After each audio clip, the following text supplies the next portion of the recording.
کی طرف حضرت موسیٰ علیہ السلام کو بھیجا۔ حضرت موسیٰ نے فرعون کو ڈیفیٹ کر کے بنی اسرائیل کو آزاد کیا۔ حضرت موسیٰ علیہ السلام سے کئی صدیوں بعد حضرت عیسیٰ علیہ السلام کا وقت آیا۔ اس وقت بنی اسرائیل فلسطین میں رومنز کے انڈر تھے اور کرپٹ جوئش پریسٹ ان کے امام تھے، اور کئی وقت سے ان میں کوئی نبی نہیں آیا تھا۔ بنی اسرائیل ایک مسیحا کے انتظار میں تھے، اور ان کی بکس میں بھی اس کے آنے کی خبریں لکھی تھی، جو کہ آج بھی بائبل میں لکھی ہیں۔ اور پھر وہ مسیحا حضرت عیسیٰ علیہ السلام کی صورت میں آیا، لیکن پھر بھی بنی اسرائیل نے ان کے خلاف سازشیں کی، تو اللہ نے حضرت عیسیٰ علیہ السلام کو آسمانوں پر اٹھا لیا۔ حضرت عیسیٰ علیہ السلام کے بعد جب عرب میں برائی عام ہو چکی تھی، تو اس وقت یہودیوں کی بکس میں ایک عظیم نبی کے آنے کی خبریں لکھی تھی، اور اس وقت یہودی بھی اس نبی کا اسی طرح انتظار کرتے تھے جس طرح آج مسلمان امام مہدی کا انتظار کرتے ہیں، یہاں تک کہ آج بھی بائبل میں وہ پریڈکشنز لکھی ہے۔ اس کے بعد پھر نبی صلی اللہ علیہ وآلہ وسلم نے اعلان نبوت کیا۔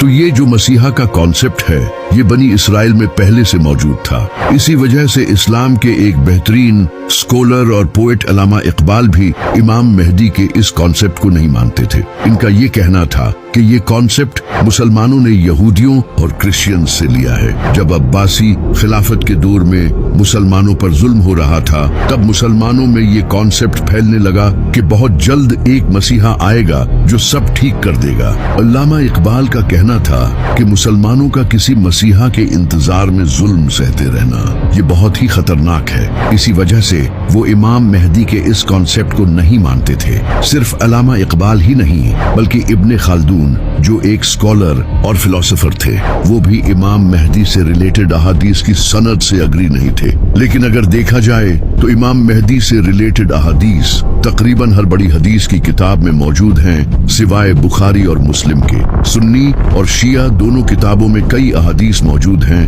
وہ بھی بالکل صحیح سند کے ساتھ۔ صرف اسلام ہی نہیں، بلکہ دنیا کے آج ہر بڑے مذہب کی کتابوں میں ایک مسیحا کے آنے کی پریڈکشنز موجود ہے۔ جیسا کہ میسوپوٹیمیا میں ایک چرواہے کا ذکر موجود ہے جو کہ مسیحا ہوگا، اور ایجپٹ میں ایک اوسیرس نام کے انسان کا ذکر ہے جو کہ زمین کو دوبارہ زندہ کرے گا۔